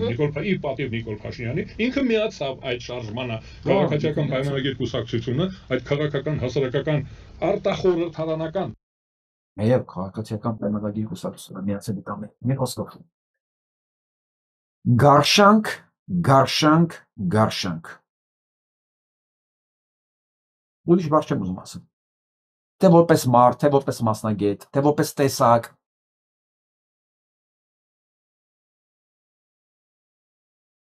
Եվ որպես հետևություն։ Ով էս մարդու հետ, էս տեսակի հետ շփվելուց նույն գարշանքը չի ապրում։ Ուրեմն նորմալ է ինքը կարող։ Ուրեմն ինքն էլ է այդ տեսակից։ այդ խմորից է։ Կամ է ասենք իր համար մեկը։ Իսկ գիտեմ շատերի համար մեկը։ Դե չզարմանա, որ իրան շրջապատում հայտնվում են սենսները ու հետո էլ իրան որպես կանոն ստանում են սրա հետևանքները, որտեղ եթե դուք մտահոգ ազնիվ բարական մարդկանցով եք շրջապատված, շատ քիչ է հավանականությունը, որ այդ բարական մարդիկ ձեզ կդավաճանեն, ձեզ ցավ կպատճառեն, ձեզ կխաբեն, ձեզ կլքեն, բայց եթե դուք տենում եք ի սկզբանե ով է, ու դուք իրանց է շարունակում եք ու դե պատրաստ եք դրան, այս ամեն ինչին, նշանակում է դուք եք այդ տեսակետից, դուք եք այդ տեսակից ու որովհետև այդ տեսակը ձեր մոտ գարշանք եւ մերժում չի առաջացնում։ Ես ուրիշ բան չունեմ ասել։ Իմ գնամ առաջ։ Սա Պրինց Չարլզն է, Թրամփին նվաստացում է ուղղակի։ Say this. Who are you to call the elected mayor of London? Mr. Trump, with due respect, I must say this. Who are you to call the elected mayor of London a terrible mayor? Let me remind you. Հարցն ասում է, Թրամփ, ով ես դու, որ մեր ընտրված քաղաքապետին Լոնդոնի ասես վատ քաղաքապետ։ Տեսեք։ Չարլզն է ասում, թագաժառանգը, Թրամփին, ասում է, ով ես դու, ընդհանրապես Լոնդոնի քաղաքապետին ասելա վատ քաղաքապետ, ասում է ինքը մեր ընտրված, մեր դեմոկրատական սկզբունքներով ընտրված քաղաքապետը, ով ես դու։ Փաշինյան Նիկոլի վրա ոտքերը սրբում են, ոչ միայն ոտքերը, ինչքան կեղտոտ բան կա Ադրբեջանում, սրբում են Նիկոլի վրա, ձեռդ են մեր վրա։ Ու Ազատ Աշակյանի համար դա ոչինչ, եւ ու Նիկոլ Փաշինյանը դեռ պատիվ ունի, դեռ արժանացել է հայկական ազատագրական շարժումը գլխավորելու պատվին։ Ես գիտեմ, որ Հայաստանում շատերը կան մտածում են քաղաքականությունը դա պոռնկությունն է, դիվանագիտությունը դա փծնելն է, լրագրողությունը դա ստելն է։ Ես գիտեմ, որ մարդիկ կան, գիտեք, որտես այդ են տեսել։ Երբ որ դու ասում ես լրագրողը իրավունք չունի ստելու, ասում է դե պարոն Հակոբյան, նախ լրագրող են, իրանք իրենց գործերն ունեն, իրանք չեն կարող շատ բան ասել։ Արանք ինչ է։ Դուք չգիտեք ինչ է նշանակում լրագրություն, դուք չգիտեք ինչ է նշանակում դիվանագիտություն։ Դիվանագիտությունը կեղծելը չի հաստատ, քծնելը չի հաստատ։ Էսա դիվանագիտությունը, երբ որ Չարլզը կանում ասում է, Թրամփ, ով ես դու։ Դու ով ես, որ դու մտնել ես իմ տուն, իմ քաղաքապետի գործունեությունն ես քննարկում, երբ որ իմ քաղաքապետին ընտրել է իմ ժողովուրդը։ Սա է դիվանագիտությունը։ Որը Թրամփի նման ոչնչություններին տեղը դնել ձեր գիտի։ Բայց այդ վատը գիտեք ոնա, որ չգիտեն էլ այս ամեն ինչը ինչ է։ Բայց պնդում են։ Պնդում են, որ ասում ես մեծ քաղաքական գործիչ է, ինչ ես ասում։ Դու կեղծում ես, քաղաքական գործիչ է, ինքը որ չի կարող ամեն ինչ բաց ասի։ Չխոսա ուրեմն։ Լրագրող է, ինքը չի կարող, սենց բանը կողմնապաշտությունը։ Կողմնապաշտություն պետք չի, ճիշտն է պետք խոսալ։ Ուղղակի վատ են, որ հենց ճիշտն ես խոսում, դառնում է ինչ-որ մի կողմից ես։ Բայց դա է լրագրությունը։ Սա լսենք։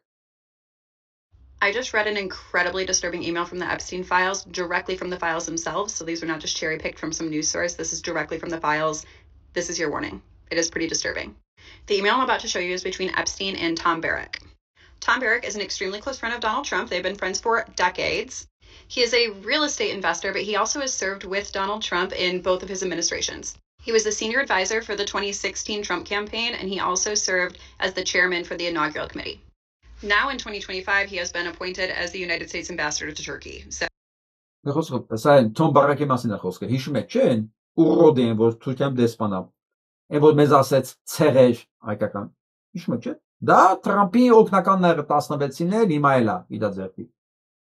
Սա էլ այդ մանկապիրծների մեջ է։ Թրամփի հետ է։ Սա էլ է ցուսակումը։ Թրամփի կողքով կա, այդ ցուսակում կա։ Ով հույս է դրել Բարակի գծած է սխեմայի վրա Միջանցքի հետ կապված։ Ով հույս է դրել Թրամփի ես գծած Միջանցքի վրա, ուրեմն կատարյալ իդիոտ է։ Կատարյալ։ Որտեղ դրանք ոչ միայն հանցագործ են, Քաղաքականության ընդհանրապես հետ կապ չունեն ու չի կարա դրանց գծած քաղաքական հանցագործ թեման դառնա պարտավորություն Ամերիկայի Միացյալ Նահանգների վրա։ Մանավանդ երբ որ իրանք ոչ մի պարտավորություն չեն էլ վերցրել։ Վկա որպես այդ իդիոտը ստորագրել է, որ ինքը բան ստանա։ Խաղաղության բանը Նոբելյան մրցանակ ստանա, որ հետո հարցակի Վենեսուելայի վրա։ Yes, I'm about to infuriate someone, but I'm thankful that Trump came along for one reason, and hear me out here. Because before Trump, I was a lifelong Republican. I didn't see any of what I see today in terms of our history, the layers upon layers upon layers of injustice as a nation, who we actually are versus who we think we are. And I Ես միանգամից թարգմանած եմ ներկայացնում։ Ասում եմ ես ատում եմ, ես ջղայնացած եմ Թրամփի վրա, բայց միևնույն ժամանակ ես շնորհակալ եմ իրար, որովհետև ես այս 2 տարվա մեջ, 1 տարվա մեջ ես սկսեցի նայել ինչ է նշանակում իրականում Ամերիկա։ Ով ենք մենք եղել։ Ով ենք մենք մտածել, որ մենք ենք եւ ով ենք մենք իրականում եղել։ Ես զգուշացել եմ, չէ՞, որ այս վիրուսը ինքը սկսել է դեռ ինքը առավել եւս ինքը սկսեց հասունանալ բանից հունիս ամսից, երբ որ Ամերիկայի Միացյալ Նահանգները հարձակվեց Իրանի վրա։ Միջև այդ ինքը տարածվում է, այս 2 տարվա մեջ է տարածվել։ Այս 2 տարի ինչ ռմբակոծում են Գազան, հա, այդ ամեն ինչը քիչ-քիչ աճում էր, բայց Թրամփի գալը իշխանության, Թրամփի աջակցությունը, հետո հարձակումը Իրանի վրա, պայթեցես միանգամից process-ները սկսեց արագանալ։ Դուք պատկերացեք ոնց որ խմորի մեջ ուրիշ բանա որ ինքը հասունանում է ինք իրան, որ թթխմոր է սկսում։ Այդ լրիվ փոխում է իրավիճակը։ Հիմա ինչ ասում, ու սենց հազարավորներն են, որ ես ի շնորհիվ այս ամենի ես տեսա իրականում ինչ է նշանակում քաղաքականություն, ինչ է նշանակում Իսրայել, ինչ է նշանակում Ամերիկայի դերը աշխարհի քաղաքականության մեջ, ինչ է նշանակում Իսրայելի դերը Ամերիկայի քաղաքականության մեջ, որի արդյունքում մենք արել ենք այն բոլոր հանցագործությունները աշխարհով մեկ, ինչ որ մենք արել ենք։ Իսկ ես մտածում էինք, որ բոլորը վատն են, մենք լավն ենք։ Որտեղ տերորիստներն, բայց Իսրայելի մենք պետք է պահենք։ Եվ այսպես շարունակ։ Ու այս տեքստերը տարբեր ձևերով, տարբեր մեկնաբանություններով հազարներով սկսել են մարդիկ խոստովանում են, որ իրենք սկսել են պատմություն սովորել, որ իրենք սկսել են դեպքերին այլ տեսակետով նայել։ Դրա համար էլ Իսրայելը ասենց ափալ-թափալ կներեք բառից համար Google, Facebook, TikTok, ինչ հնարավոր է առնում է ChatGPT, ինչ հնարավոր է առնում է, որ հնարավոր ինֆորմացիոն հոսքերը փակի 700-ից ավել վիդեո հեռացել YouTube-ը մենակ ինչ որ պատմում էր Իրանի Իսրայելի հանցագործությունների մասին բայց մեկը վիրուսը գնացել է արդեն Բարակի մասին Թրամփի մասին Նետանյահուի մասին գնացել է ցնելով է ամեն ինչը մանավանդ որ հանրապետականները արդեն ասեն հիստերիայի մեջ գոռում են որ իրանք 26-ին չեն անցնելու հանրապետականները Ամերիկայի արդեն ասում են մեծ վտանգ կա որ 26 թվականին մենք չենք դառնա մեծամասնություն ու դեմոկրատները կավիրեն Թրամփի ադմինիստրացիան ես ես կարող եմ ասել իսկ կարող չան հանգստանալ դուք չեք անցնելու դուք արդեն չեք անցնում Նյու Ջերսի, Նյու Յորք, դուք արդեն պարտվել եք ամենամեծ համայնքներում, ամենամեծ նահանգներում, դուք պարտվել եք արդեն։ Ու մինչև 26 թիվ, մինչև 26 նոյեմբեր, դուք բոլոր որտեղ եղավ իշխանություն, դուք պարտվել եք ու հիմա եթե կիսված են հենց սիոնիստներն ու բանը մագայիստները հենց հանրապետականների մեջ, մինչև այդ բանը ավելի խորանալը, дուք իրար թշնամանալու եք։ Դեռ ինչ էլա լինելու։ Ես եմ ուզում նայեք։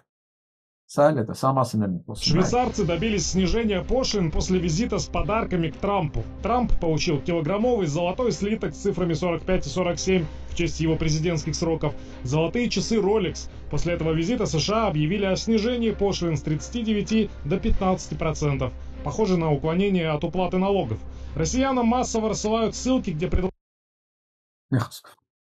Եսա բանով անգլերենը կար, սա բան չի, ռուսերեն թարգմանածը չի նշանակում որ fake է։ Խոսում են արդեն շվեյցարացիների տեսան չէ ոչ մի բան չի ստացվում։ Կիլոյանոց ոսկե ժամացույց։ Rolex։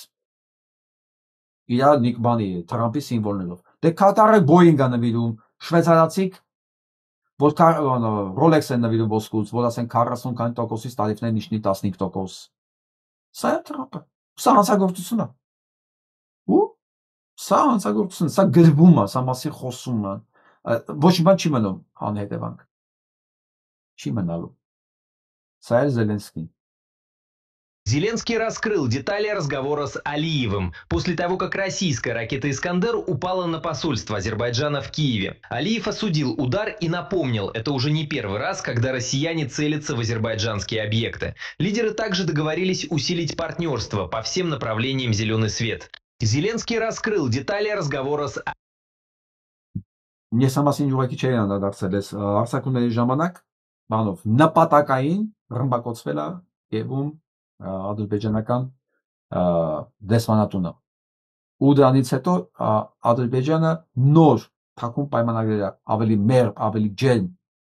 կնքել Զելենսկու հետ, բայց Զելենսկու տունն է այսօր խոզանակությունները։ Ամեն դեպս այդպես են գրվում թերթերը։ Այն քրական գործի շրջանակներում, որտեղ իր ամենամտերիմ 4 նախարարները բռնված են հանցագործությունների վրա։ Ու այդ հիմնարկը, որը գնացել է, ձերբակալել է դրանց քրական գործերը հարուցել է ու ձերբակալում է խոզարկություններ անում Զելենսկու տանը, չի ենթարկվում ուկրաինական իշխանություններին։ Չի ենթարկվում, դա ստեղծվել է ամերիկացիների պահանջով, որովհետև իրենց փողերն են ուտում սրանք։ Ով ինչ պայմանավորվել է սրանց հետ, Ալիևի հետ, Էրդողանի հետ, Թրամփի հետ, Բարակի հետ, հա, չի լինելու։ Սրանք բոլորը թիթեռի կյանք ունեն։ Թիթեռի կյանք, ասում, այն բանը, որ ստեղծվել է, ամերիկացիներին է ենթարկվում։ Այսօր Ուկրաինայում կարողանում են գան Զելենսկու տունը խոզարկեն արդեն։ Սպասենք հետևյալները։ Ասում են դավաճան, ում եք հասկանում։ Պարշի ուռոդին, ամենամեծ ուռոդին, Նիկոլ Փաշինյանին։ Լավ պատասխաններ։ Եթե Նիկոլ Փաշինյանին հանդիպեք, նրան ինչ կասեք։ Նրա երեսին գտակեմ, եթե ընձի չբռնեն։ Լավ է դե։ Նա երես չունի։ Նիկոլ, հասկացար, քո երեսին ամեն մի անցող կտքի Ուղղակի չի թքում մենակ մի բանի համար, ոչ չեն բռնեն։ Բայց չի նշանակում, որ դու արժանի չես, դու հասկանում ես։ Այսինքն այն պահից, երբ որ բռնելու վտանգը չեղավ, նշանակում է դու առանց զոնտիկի, առանց պաշտպանի շերտի, դու չես կարա փողոցով քայլես, ոչ դու, ոչ Ալենը, ոչ այս դիակ մահը, դոկտոր մահը, դուք չեք կարող ուղղակի մասվանա, առանց այս պաշտպանի շերտերի, դուք չեք կարա։ Այն պահից, որ դուք չեղաք իշխանության։ Դասեք, ձեզ պետք է գասա։ Հայերի աչքերի մեջ նայելու իրավունք չունի։ Այդպես ադելություն նա սերմանե ժողովրդի մեջ ժողովուրդը խո հիմար չէ, չի աղջիկյան, առաջվա ինքնոր կոչվի վարչապետ կոչեցյալը կոմունիստների ժամանակ կոչվել է մինիստրների խորհրդի նախագահ։ Բոլոր մինիստրներին այդ մինիստրների խորհրդի նախագահ ղեկավար էր։ Եվ այդ ղեկավարը Տաճապադեի Սարգսյանն էր, որը ակադեմիկոս մարդ է, սա ով է տագանքը։ Վերջ։ Մարդիկ համատում են, մարդիկ հիշողություն ունեն, բոլորը չեն անասուն, հասկացեք։ Չի կարելի հույսները դնել, որ մարդկանց մեջ բոլորը անասուն են լինելու։ Ես այս նկարը որ տեսա այսօր, սա Հենրիկ Մալյանն է Գիքոդի վրա աշխատում։ Մի անգամից եկավ ժողովրդիս վիճակը, Գիքոդ վիճակը, խեղճ, գյուղացի համբոյի զավակ, ուրիշ տեղ, ապրում է, ինչ տալիս են են ուտում է, չեն տալիս չի ուտում, խեղճ։ Եվ ասում է, մեղավոր ես, որովհետև խեղճ ես։ Հիշում եք աշնանալերն մեջից։ Այս խեղճությունը, այդ գտնված կադր ասա, գտնված։ Իհարկե ինքը որպես ֆիլմ, հանճարեղ ֆիլմ է, հանճարեղ ես մի անգամ եմ կյանքիս մեջ նայել ու դրանից հետո հենց դրում եմ ես մի անգամից անջատում եմ, որովհետև ես չեմ կարողանում այդ ֆիլմը նայել։ Բայց ինքը հանճարեղ ֆիլմ է։ Գտնված դերասան, հայացքը, ու հիմա ժողովուրդը սա այս վիճակին դարձել։ Ու մեզ բերում են այս վիճակին։ Մի ամբողջ առյուծ մեհերի ժողովուրդ սարքել են գյուղացի համբոյի գիկորի կարգավիճակին, հոգեբանական վիճակով, աղքատն է վատ չի, խեղճանելն է ահավոր։ Աղքատը դա ֆինանսական կատեգորիա է, խեղճությունը դա կործանարար է, դա վերջն է։ Ես ամենաշատ ատում եմ խեղճությունը տղամարդու մեջ։ Խեղճությունը դա այդ էր Աստված։ Ու մեզ գիտեք ոնց են բերում այդ վիճակին։ Ու դու մոռացի արա։ Մոռացի այդ անցյալդ, մոռացի մասիսդ, մոռացի ամեն ինչդ։ Քո հերոսը Նժդեի ժամանակակից Նժդե Նիկոլ Փաշինյանն է, դուք հասկանում եք։ Այ ոնց են մեզ վերածում գիկորի, որի վերջը նույնն է ինչ որ գիկորին է խեղճ։ Կտանք ուտի, չեն տա չի ուտի։ Վերջում էլ կհիվանդանա կմահանա։ Այսրան են մեզ բերում։ Ինչ անենք մենք։ Մի մտածեք, որ մենք կարող ենք քիչ ենք, մի մտածեք, որ ձեր աչքին սրանք ավելի շատ են երևում։ Բայց մենք իրավունք չունենք դառնանք սենց։ Մենք իրավունք չունենք։ Չէ։ Այս պատմությունն եմ ուզում նայեք։ Пустыню. Он начал как... Мужчина потратил 40 лет, чтобы оживить пустыню. Он начал, когда ему было всего 16. Без денег, без инструментов, только с верой в силу природы. Сегодня на месте безжизненного острова растет густой лес площадью 550 гектаров. Это больше, чем Центральный парк в Нью-Йорке. Там живут тигры, слоны и тысячи других животных. Его зовут Джадав Паянг. Он доказал, чтобы изменить мир, нужно лишь что-то делать. Առանց փող, առանց գործիք 40 տարվա մեջ անապատից վերածվել է ջունգլի իր աշխատանքի շնորհիվ։ Սա էլի նրանց համար ասում են ինչ անենք, հնարավոր չի անել, ոչ մի բան, սրանք շատ են։ Կաշխատել։ Աշխատել, որ ուրիշ բան ունենանք։ Որ էսի չունենանք, սա ունենանք։ Այսենց տեղ վերածենք, ջունգլի վերածենք մեր անապատները։ Ու սա հնարավոր է աշխատանքի պարագայում։ Ցանկություն եղավ, հետո 40 տարի տևի, թո 30 տարի տևի, թո 100 տարի տևի։ Այդ ինչի ցույց կկարա 100 տարվա ծրագիր մշակի մեր համար, մեզ ոչնչացնելու համար։ Այլ մենք չենք կարա ամեն մեկս մի ծարտանգենք, ամեն մեկս 10 ծարտանգենք։ Փոխաբերական իմաստով եմ ասում, դա կարող է ծառը լինի, կարող է երեխա ունենալ լինի, կարող է մարդկանց դաստիարակել լինի, մարդկանց օգնել լինի, ես չգիտեմ, բայց մի բան արվի, եթե հնարավոր է 40 տարվա մեջ անապատում ջունգլի վերածել, ավելի մեծ տարածք, քան Ցենտրալ Պարկն է Նյու Յորքի։ Իսկ Ցենտրալ Պարկը շատ մեծ է։ Ոտով էստերից ցենտրեր գնալը 59-ից 108, անվա 60 փողոց, ամեն մի փողոցը քայլում ենք մի րոպե, 60 րոպե։ Ասկա դու ծերից գնում ես 1 ժամում քայլում ես, այդքան մեծ տարածությամբ։ Մի հոգի 40 տարվա մեջ անապատ։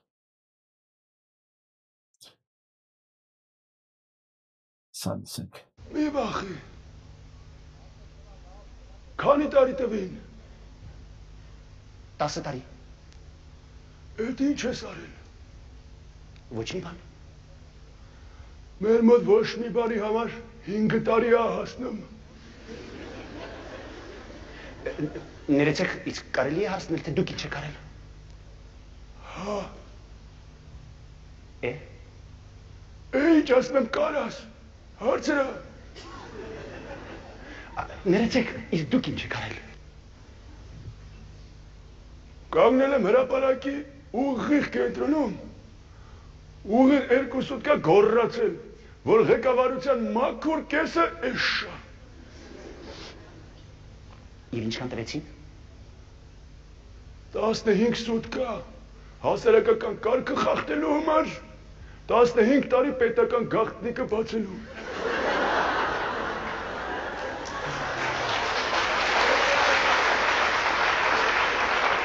Ինչ կարող եք անել։ Գիտեք, պետության հետ պետք է մի քիչ զգուշ լինել։ Դուք կարող եք նույն բանը ակնարկելով ասել։ Օրինակ կարող եք ասել, որ ղեկավարության մաքուր կեսը էս չի։ Հա, բայց դրանից ինչ պետք է փոխվեր։ Դե գոնե ասենք 5 տարի կտային ոչ մի բանի համար։ Բայց դու գիտես, որ այդ կեսը որ էս չի։ Շատ ավելի էս է, քան այն կեսը որ էս է։ Ներեցեք, ինչպես հասկանանք դա։ Ռազ որ հարգում հարցնում ես, ոնց ուզում ես տենց էլ հասկացի։ Բացատրեք խնդրեմ։ Բացատրեմ։ Օй լսի։ Վատ ապրող մարդը սովորաբար խելոք անում։ Ինչի, որովհետև ինքը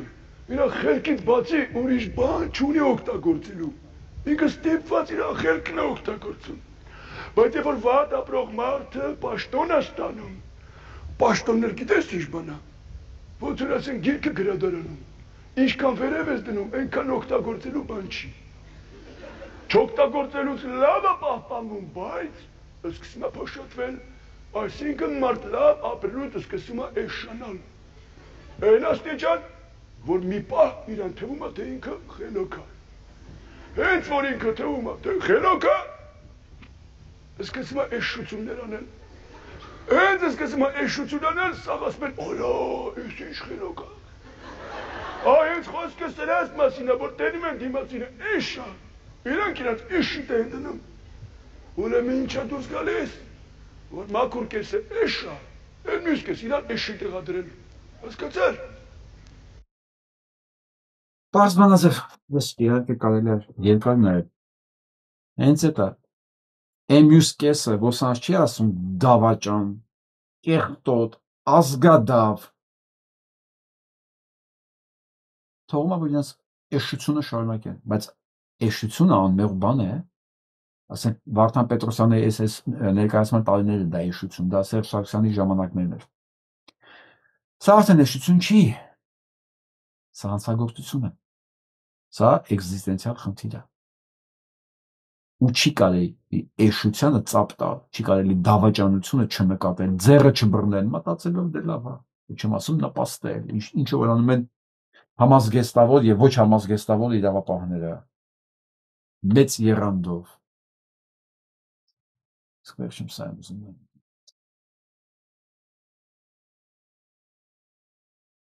Դասատուտ ինչ ասել է նորից ասել։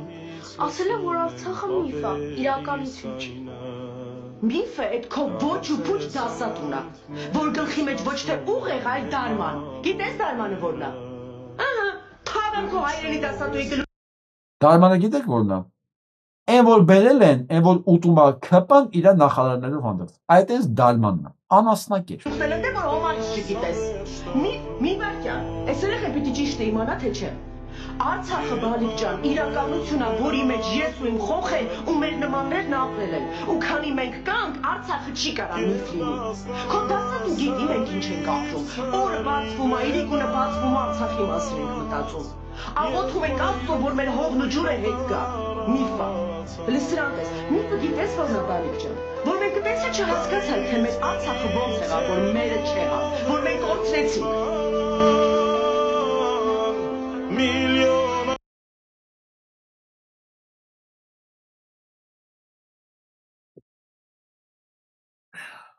Ում համար միֆա թող գնա գրողի ծոց, ում համար հայրենիքա մնա։